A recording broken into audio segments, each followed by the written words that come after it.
Okay, it is actually 9:20 p.m.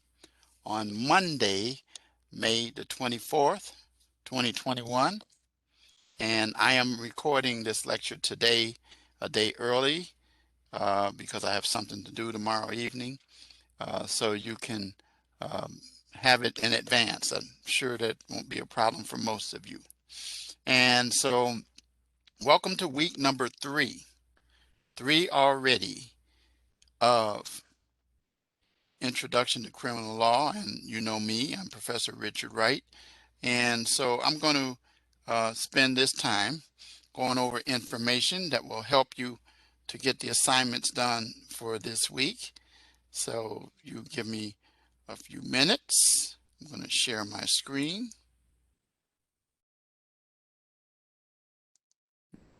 Here it is. And so I'm going to enter the student preview mode as I usually do for this part.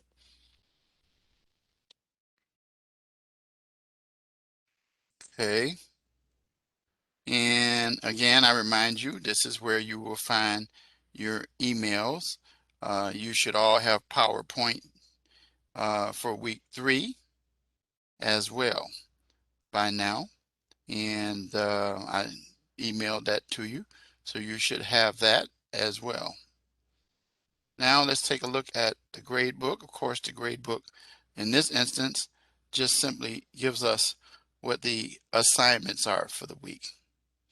Okay, and clicking on this, the discussion assignment that will be due this Sunday, and that the 29th is the exact date. And the scenario is here in front of you, and be aware of the fact that your initial post is going to be due on Tuesday night, which is May the 25th by 11:59 p.m. Central Standard Time. So you're going to look at this fact pattern involving Rick and James. And for your initial post, you're going to determine what charges would you recommend against James. Either first-degree murder, involuntary manslaughter, or voluntary manslaughter. Explain which law that is applicable to this case and why the others are not. Some students like to mention what's happening in their states. That's fine, no problem at all. For your reply post, which is due Saturday, which is I stand corrected. The initial post, I think I said it already, is 25th, and the reply post is due the 29th at 11:59 p.m. Central Standard Time. So you examine another student's post and contrast with yours, and consider all 3 of the potential charges that I just went over a few minutes ago, and explain why you feel more strongly about one as opposed to the other. Okay, and be sure that you have detailed information. Again, each day that it's late, you know that it will be deducted a point, and you know that any posts that are submitted after Sunday night, 11:59 p.m. Central Standard Time, will not be accepted under any circumstances at all. So it is important for you to get your discussion post done before the forum ends, which really ends on Saturday night. But you know my rule about if you get an initial post in by 11:59 p.m. Central Standard on a Saturday, that you can still submit your reply post on Sunday by 11:59 p.m. Central Standard, but you will be docked a point. All right. So now let's go to the written assignment. So the written assignment has to do with spousal rape, and I'm going to view the assessment right now so you can go to it. All right, So there are two parts to this. The first is a scenario. And in the scenario, you're going to use this pattern involving Jackie. And then you're going to deal with the three issues, or actually it's two issues primarily, but make sure that you know that it's, of course, APA, which includes reference page, APA citations in the body, properly formatted with a cover page as well. So you're going to list the elements of the offenses and explain or offense, how they've been met, explain what type of crimes have been committed, and be sure to explain why the initial responding officer mishandled the case the first time. That's the first part of your exam. Okay, remember that is 2 pages, double spaced. Okay, not 1 1/2. You can go over 2, but a minimum of 2. The second part is conducting the interview. Now, I like to remind students that when they do this part, that they use this scenario, not the scenario for the first one, but the scenario in part 2, and explain how you would approach the interview with Jackie. And then what sensitive questions you ask in order to determine the nature of the assault. Now, let me explain to you when at least 5 questions, at least 5 questions, more the merrier, but at least 5 questions. Okay, provide that information. Again, double space. And if you get them from a source, be sure to cite the sources, because I'm going to run all your papers through Grammarly, as you've already discovered. And some of you, not many of you, have gotten hit with that. And if you need help, you have this guides that we've been talking about earlier about how to deal with your written assignment, the library, which is where you can find sources, and then of course, you know, the due date based on the course calendar, the announcements, and what I say in the lecture. Okay, so when you look at this, this is the rubric. Be aware of it. So you're going to, part 1, examine the types of crimes committed for 1/4 of the grade. For the other 50%, you're going to get this combined. So the total for the new criterion, organization of content, grammar, and punctuation, is 25%. And then the final part, you could lose, if you don't have the APA citations in there, you could lose 1/4 of the grade. Okay, so you know that the grade is a total of 40 points. So what's 1/4 of 40? 10 points. You could end up with a 30 if you don't have the proper APA citations. Okay, again, if you have any questions, reach out to me and I'll be happy to address them. Again, you know, this is due Sunday, all 3 of these. Your quiz, now, this is the one I told you about. It is going to cover the materials in week 1, week 2, and then this week. I do recommend using the practice materials from the previous chapters, previous modules, I should say, along with looking at the PowerPoints to help you prepare for that exam. It is, again, a closed book exam. It is equal to your midterm exam. So once we finish week 3, we will be heading to the second part of the course. So 1, 2, and 3. And you go back and you go over these practice quizzes that I've each week demonstrated and showed you how they work, and told you be very careful, paying attention to the questions. Don't jump too quick. Make sure you get a complete understanding of what the question is asking. Okay. The live classroom lecture, of course, you know, is also due with the key phrase, and you know what to do there for a maximum of 5 points. So you click on that and put the information answer in here, and then my head's covering it, but you know it's already.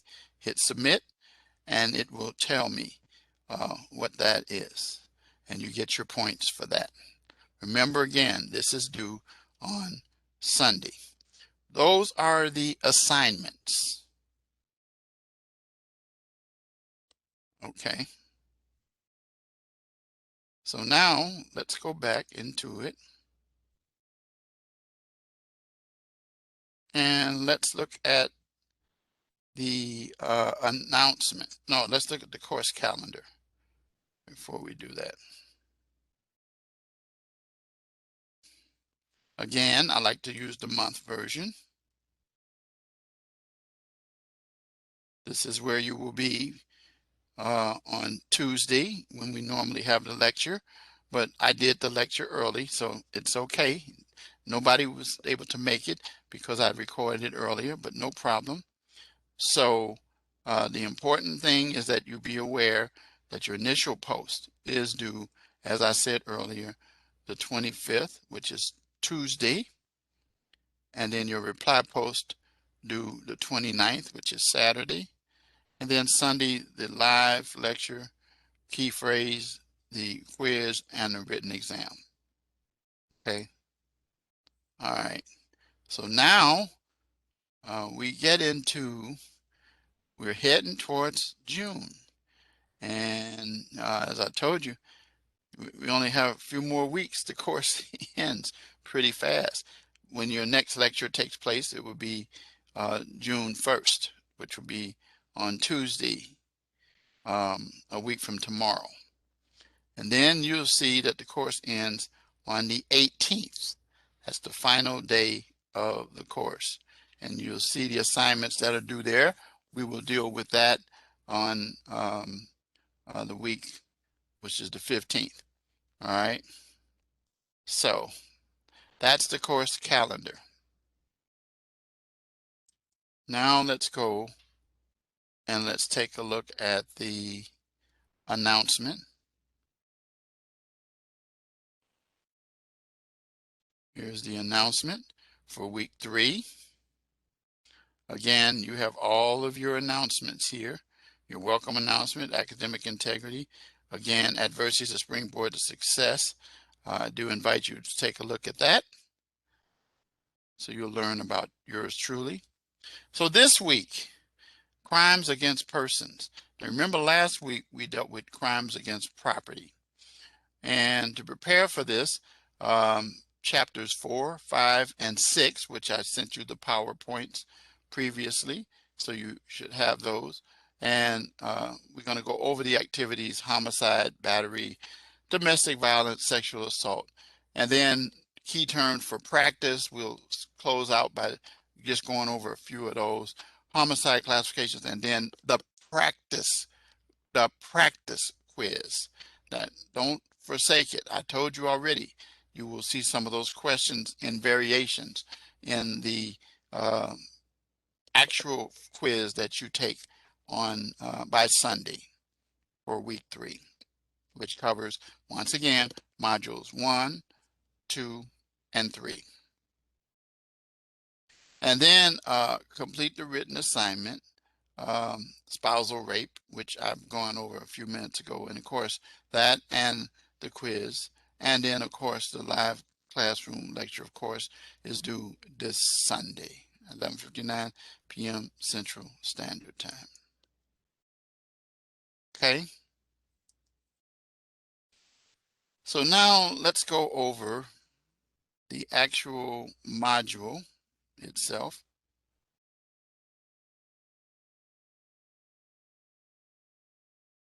And we've already covered the discussion post. We've also covered the written assignment. Again, I open it up and then remind you that you need to pay attention to the rubric for this assignment. There it is, right there. So part 1 And then you're going to give me this at least with the 2 pages. Part 2 meets at least 1 page for the interview. And then organization of content and grammar, and then APA. Okay, make sure that you've gotten your papers properly written so that you can get the proper grades. And that's the rubric. All right.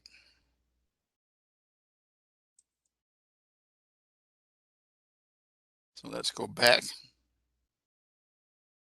All right. Again, I'm not going to click on the quiz because if I do open it, it's 30 minutes. 30 minutes for the quiz, just so you're aware, and it is timed. Once you start, it will start to count down. You won't be able to stop it or pause it. You're not supposed to have any notes or anything like that. You already know that. We've had this discussion. And then the live classroom recording, which by the time you open it up and see it, it will not have this in here. It will have the link to the recording, which I also will email to you. Okay, so now let's pause and we're going to talk about these things right here. So let's start talking about homicide first. So what is homicide? Homicide is very simply killing a person, one person by another. There's what we call lawful or justifiable homicide or unjustifiable homicide, such as when the police officers use deadly force to prevent bodily harm or death to themselves or others, then it's considered to be justifiable. That's the limit. If the police go beyond that, then it's going to be um, um, not justifiable, even with law enforcement. As you've seen already, as with the George Floyd case, there are cases, Dante Wright being questioned, Andrew Brown out in North Carolina. I'm sorry, Andrew Brown, yeah, North Carolina. And then there's, I think it's Ronald Green down in Louisiana. These are the most recent cases where there is a question about that. We had one here in Illinois a few years ago, Laquan McDonald, which dealt with the police officer who shot the young man 16 times, where he alleged that the knife was aimed at him, but it wasn't. And so he is now in jail. So very important for you to understand homicide. On the other hand, it gives when an upset boyfriend intentionally kills his girlfriend because he believes she's cheated on him, it's unlawful and referred to as murder. As murder. There could be an argument in some instances of manslaughter, but the point of the matter is, it is the unlawful killing of one person by another. That is murder. And then they have various degrees of murders depending on the jurisdiction. So like first degree is set apart from other degrees because the killer demonstrates both premeditation, that is planning, or what we call malice and a forethought, and then an intent to kill the victim.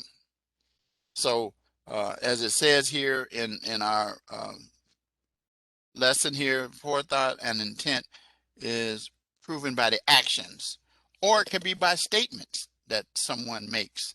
Remember that.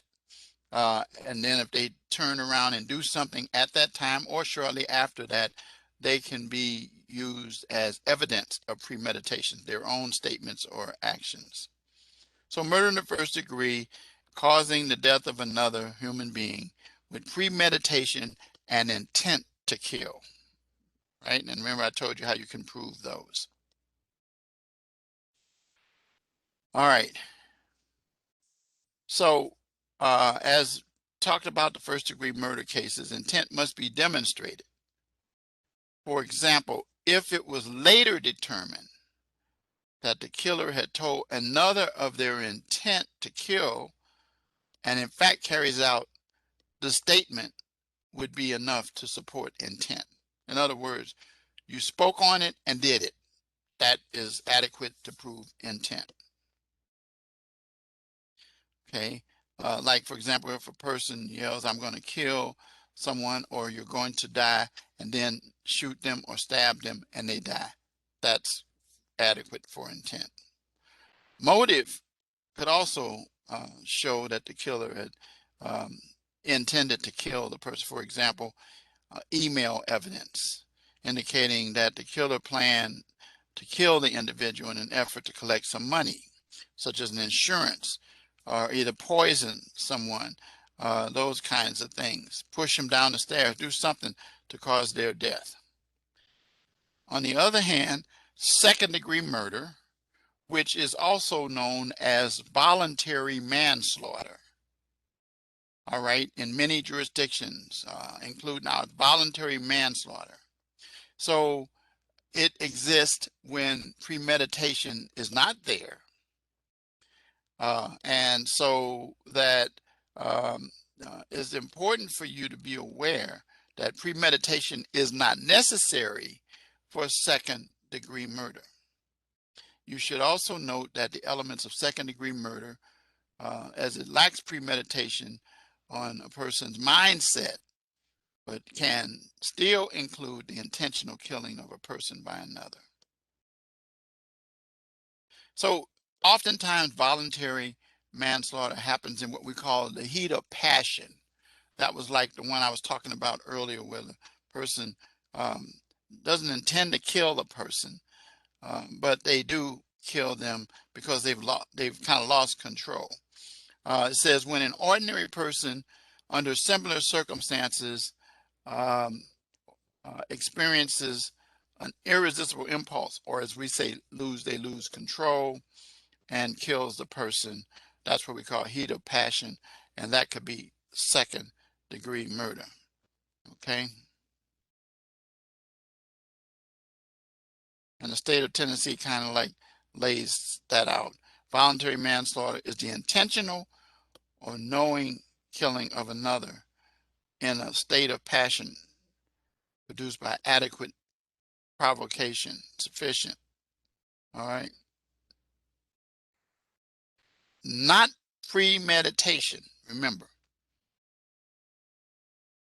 Special circumstances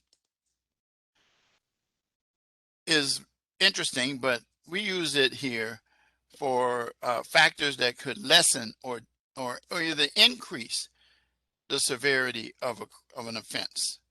And here's just a few of them that could result in more severe penalties, such as the death penalty in jurisdictions where there's still a death penalty.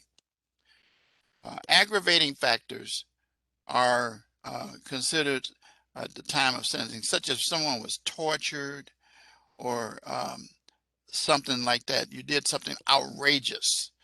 The probable future dangerousness or vileness, wanton cruelty, the person suffered. That's when it elevates the circumstances. Second-degree homicidal circumstances, remember, no premeditation. It says an element to the crime that distinguishes from first-degree murder, and in cases where there is intent to commit a homicide, the difference is that the element in the second degree is knowingly and not premeditated, and creates second-degree murder with less malicious intent. So the sentence is probably going to be less. Two common circumstances that make up the element of knowing are adequate provocation, such as this. Here's an example. Bob comes home and finds Jim in bed with his wife. He kills both of them. Bob would likely argue adequate provocation because he just lost it, and this was adequate provocation, which a reasonable person could find themselves in, or out of necessity or coercion. For example, If there is a gun to the head of a person saying, shoot or I'll shoot you, then in that case, then it's duress. So that person wouldn't be charged with just following the instructions because they're under a stress. Now, there are things that are used as such as affirmative defenses. What an affirmative defense does is it says that the crime was committed, but it excuses or negates the culpability, such as, like, for example, self-defense, um, and we'll deal with that later in this course. But affirmative defenses of adequate or coercion exist at the time of the murder rests with the defendant. In other words, the defendant has to bring that out as, hey, I wouldn't have done this, but state of Florida statute references murder with a depraved mind. So if the person didn't have a depraved mind when the murder happened, that is an adequate provocation that would create a second-degree murder. So that would decrease it. So let's talk about involuntary manslaughter. Now, we already talked about voluntary manslaughter, which is basically second-degree murder also. Okay? Remember, there is no premeditation. So let's say, since there is no premeditation, no evil intent, but reckless actions cause the death. Generally, involuntary manslaughter occurs a lot of times in driving under the influence cases. The ones that I had, it was an individual who was involved in DUI, and someone was killed in the vehicle.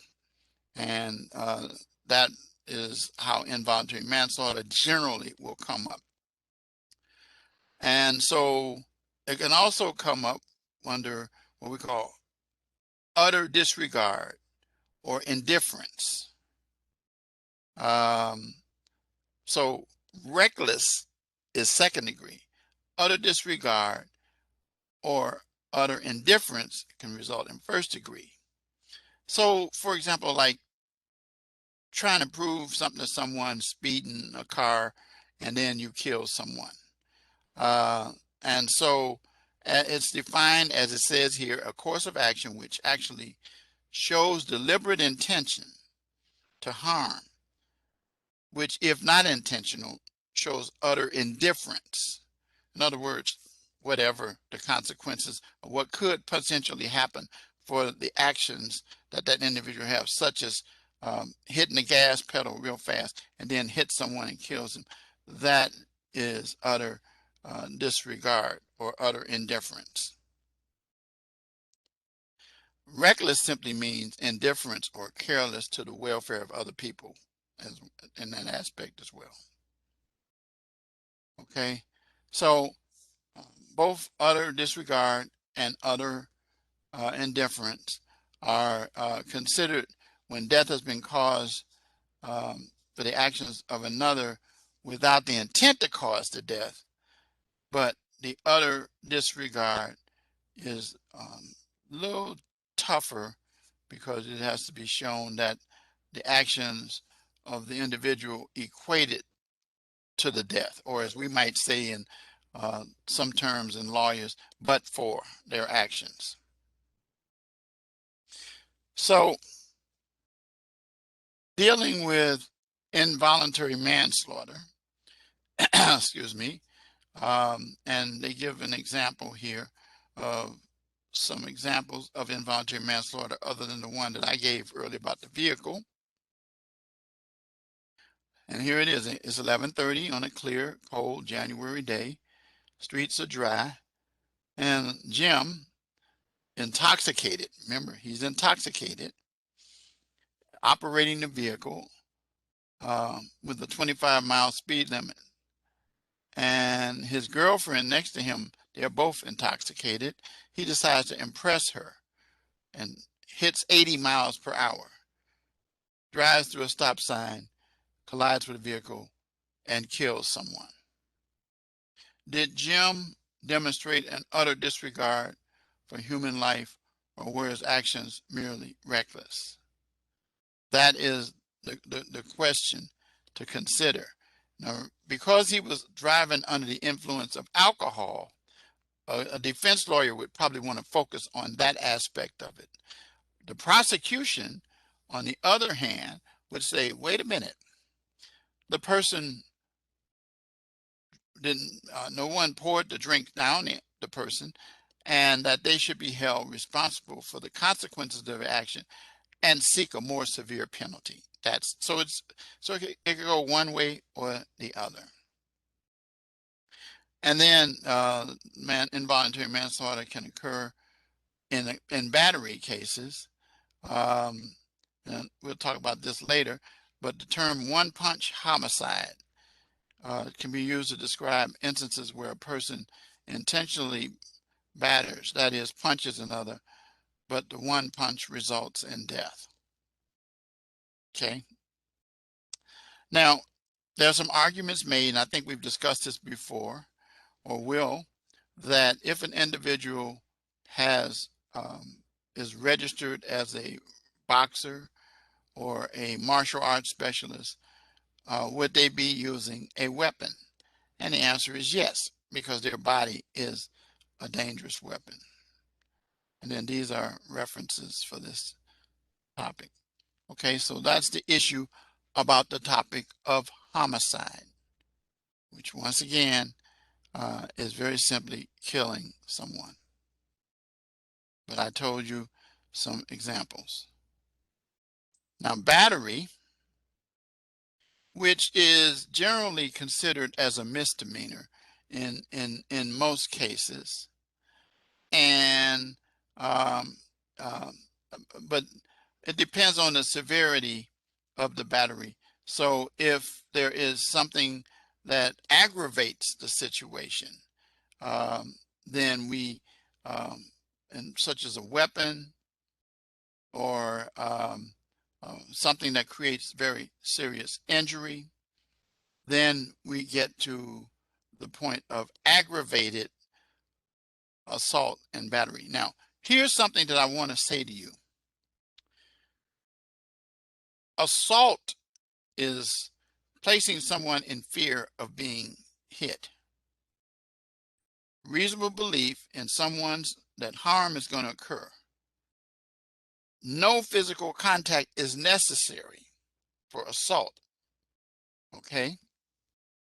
Now, in some jurisdictions, such as Utah, that's different. But we usually, in our discussions about assault and battery, we say assault is this, battery is this. So when you do make contact, when someone strikes someone against their will, that is battery. Okay, so that's what you want to try to understand. And again, simple battery is usually a misdemeanor. Okay, but when you get to aggravated battery or aggravated assault, then we're talking about felonies then, because you've introduced something else. So some jurisdictions use the terms assault and battery, but we don't want you to get confused by that because of the fact that I already told you the difference. Battery will be used in terms of considering the exam and what you understand as to when a person intentionally and without consent assaults another. Battery. I hate using that word assault in there, period, because it kind of muddies the water, but you get my point. Okay. And then you can go through and you can look at some of these. Now, bodily harm is physical pain, injury, or illness, or physical condition. Evidence of bodily harm is supported by the actions that are reported. Usually you can see that with photographs on the body of the individual, even looking at the medical information. Serious bodily harm, as injury which includes unconsciousness, extreme physical pain, protracted or obvious disfigurement of a person, such as pouring something on them like hot water or something, acid or something of that nature, broken bones or things of that nature. Mayhem. Mayhem is not used commonly, but it's the most serious type of bodily harm. It says in California Penal Code, every person who unlawfully and maliciously deprives the human being of a member of their body, or disables, disfigures, or renders useless. It's kind of seriously bodily harm.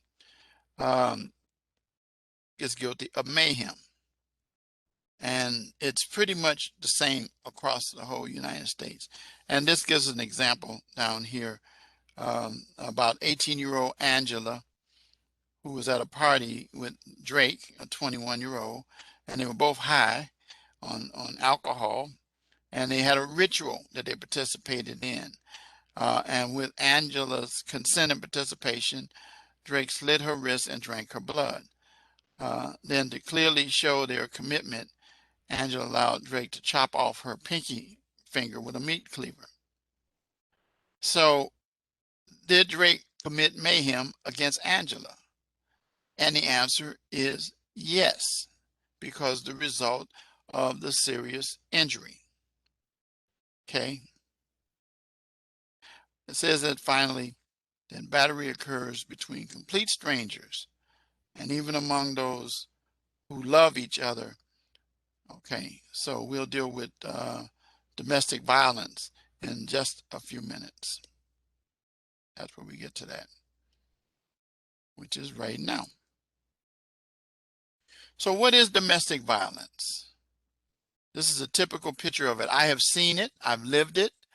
If you listen to my story, you'll hear me talk about it.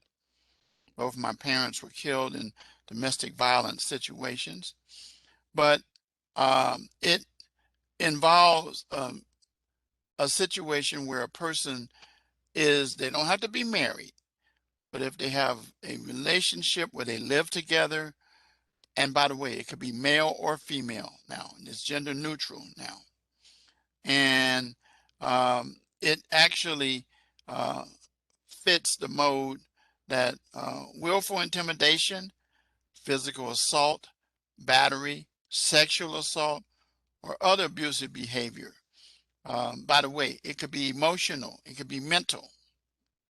And domestic violence is a crime where the person who is performing it is actually exercising power and control over that individual by the intimidation of the injuries that they suffer. My mom was stabbed, my dad was stabbed, and it was both of those were domestic. In most states, a domestic relationship exists and occurs between two adults.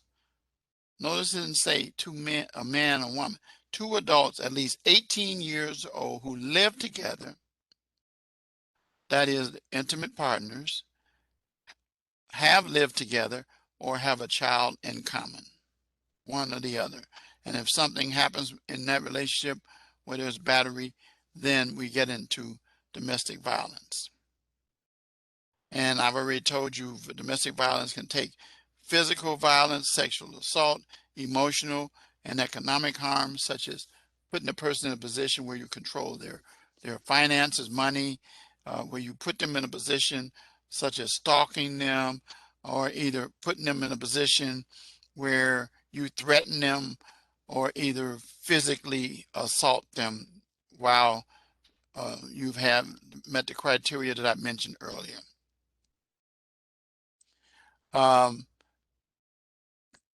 It actually is something that law enforcement, I learned this as a police officer, that it is one of the most dangerous calls that you can get as a law enforcement officer. there are thousands of law enforcement officers who are killed in domestic violence situations. I remember one time when I was a police officer, we answered a call and we got there, and the woman who had called us, the house was in disarray and she was bleeding and so forth. And the person who did it was her husband. And one of our partners went to grab him, and she was actually sitting down on a couch and crying. And she saw them grab him and said, "Don't hurt him, don't hurt him." She was putting her hand down in the couch. And I said, "Get your hands out of there. Get your hands out of there. Remove your hands from that."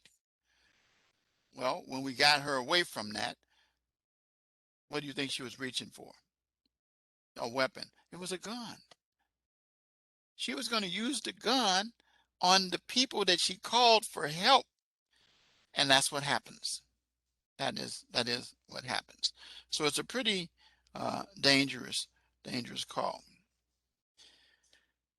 From a domestic violence perspective, clarifying what I've said earlier, the definition of domestic relationship in most states contain these elements. Summary: two adults, at least 18 years old, who have lived together or still live together or have a child in common.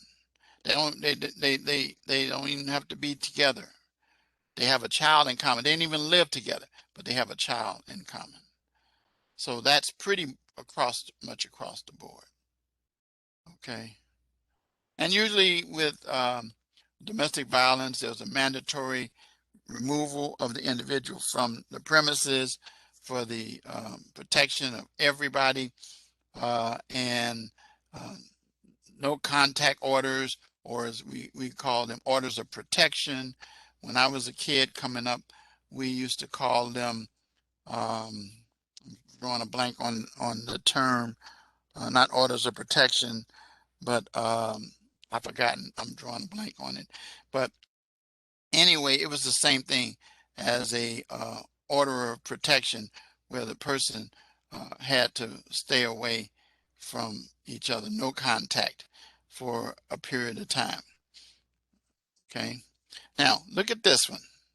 Two studies have found that at least 40% of police officer families experience domestic violence because that officer has a weapon.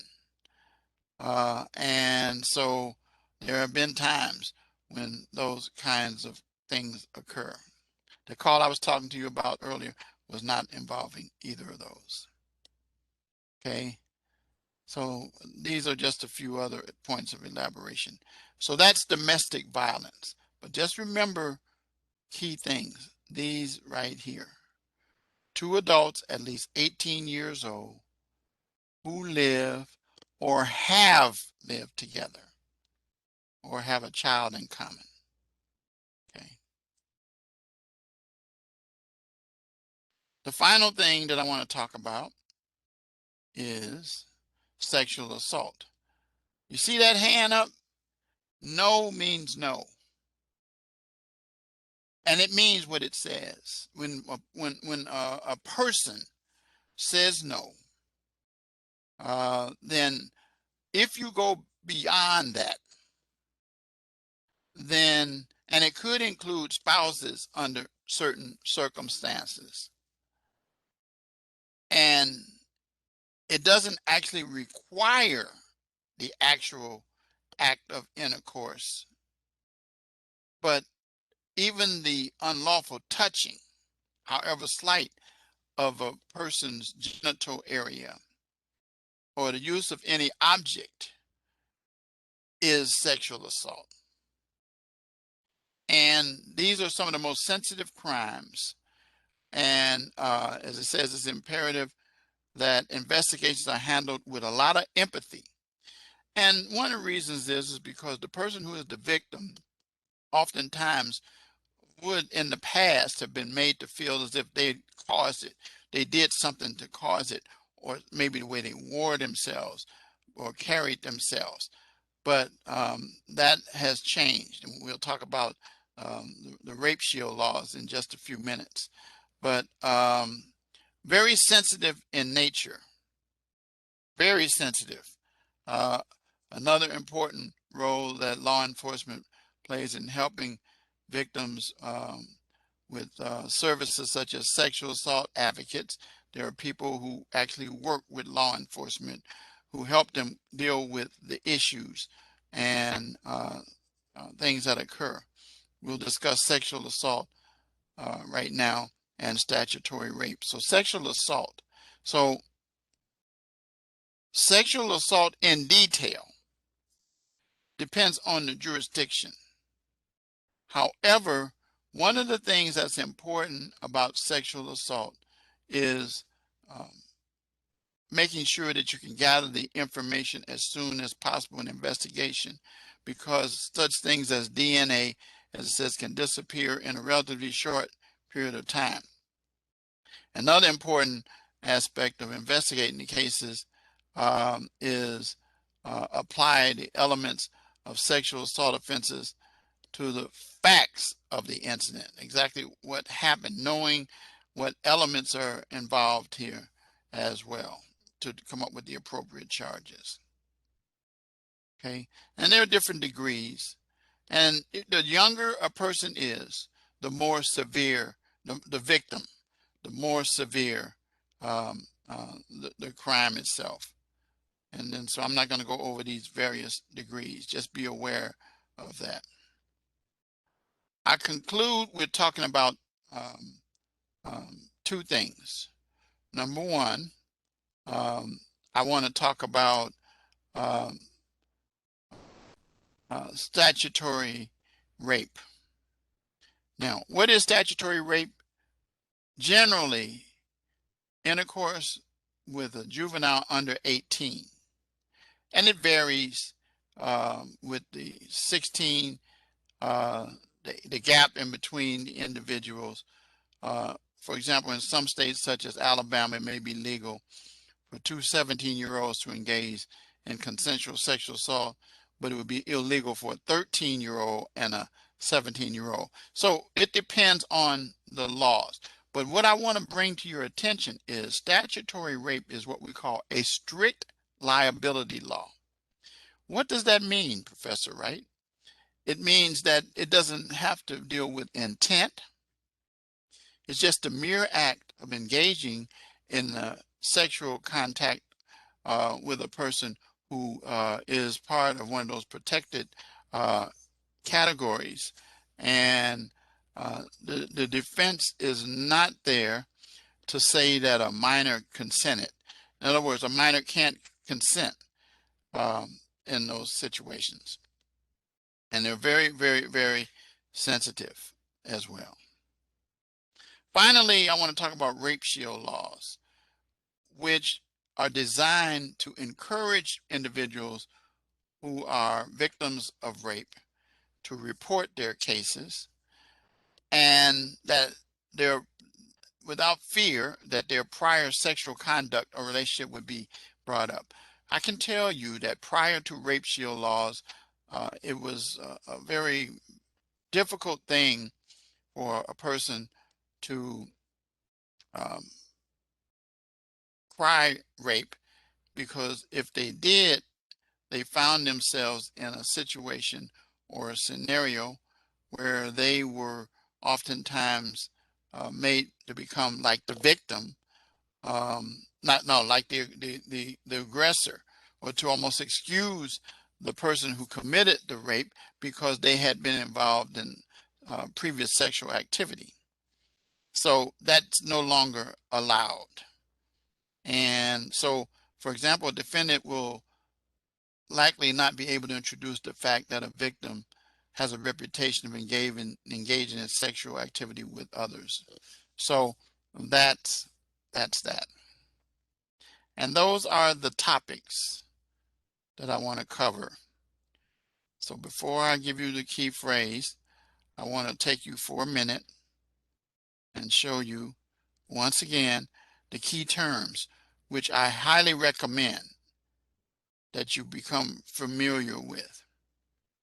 You become very familiar with them. And, now notice how they use battery, the intentional touching without their consent. Assault, reasonable belief that harm may occur. Seriously bodily injury, mayhem. And so all of these terms we have pretty much covered tonight. So you want to study those and be ready because they're going to show up, I guarantee you. For practice in special circumstances, here is an activity. Take the time. So, for example, let's say, use this. Phil and Jane have been married for 10 years, and they have 2 children together. Jane also has a drinking problem. Jane came home drunk and argued with Phil. Phil threatened to leave Jane and take the children if she didn't get help. Enraged, she shot Phil and fled the house with their children. What special circumstances would likely be argued for Jane?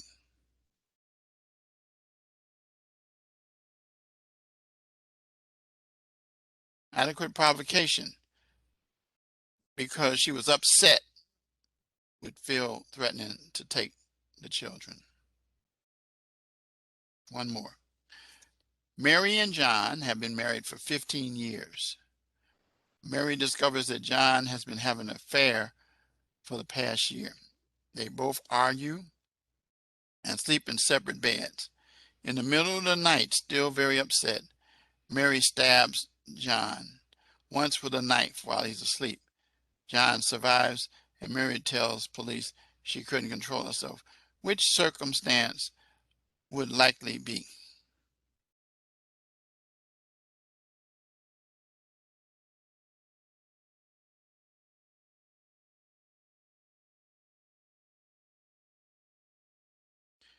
Once again, adequate provocation, because she was so upset or in the heat of passion.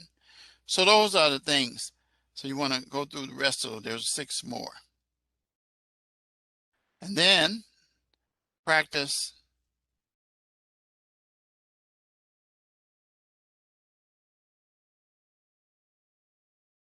for homicide classifications. Remember, we talked about homicide, killing of another. Frank has a long-standing hatred for Kim. Frank purchased a handgun and hid behind the bushes outside Kim's apartment. When Kim exited, he shot and killed her. What homicide classification would fit? Clearly, it's first-degree murder because it's premeditated. Intentional and premeditated. John is a gang member who is involved in an ongoing battle for drug sales turf. John tells his other gang members that he's going to kill Jose, a rival gang member. John leaves, armed with a handgun, and kills Jose at a street corner. What homicide classification?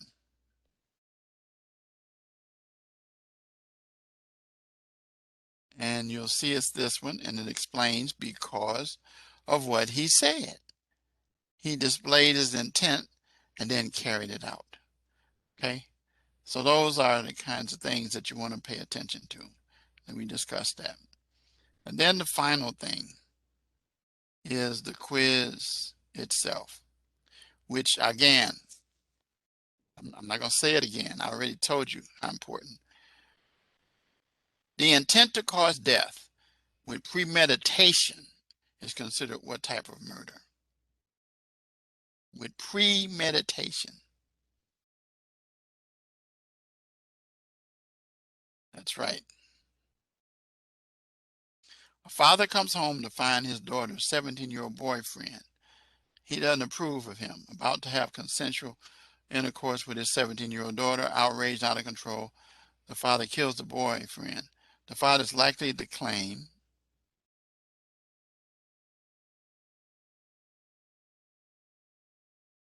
adequate provocation, and in light of the circumstances, he lost his mind. so to speak. So you got others as well. So go over those. Then there is the midterm survey. If you could take a few minutes, and it'll, okay, it doesn't give it to me in here, but take time to do the midterm survey. Okay, so that's it for me for tonight. I will be back next Tuesday at our normal time at 8:30 p.m. Central Standard Time. If you have any questions, feel free to reach out to me. And the key phrase, homicide. Give me homicide to get your points. Remember how you do it, put it in the drop box, and you'll get your points. All right, so I'll see you guys again a week from tomorrow, which will be actually June 1st, for our next lecture. Good night.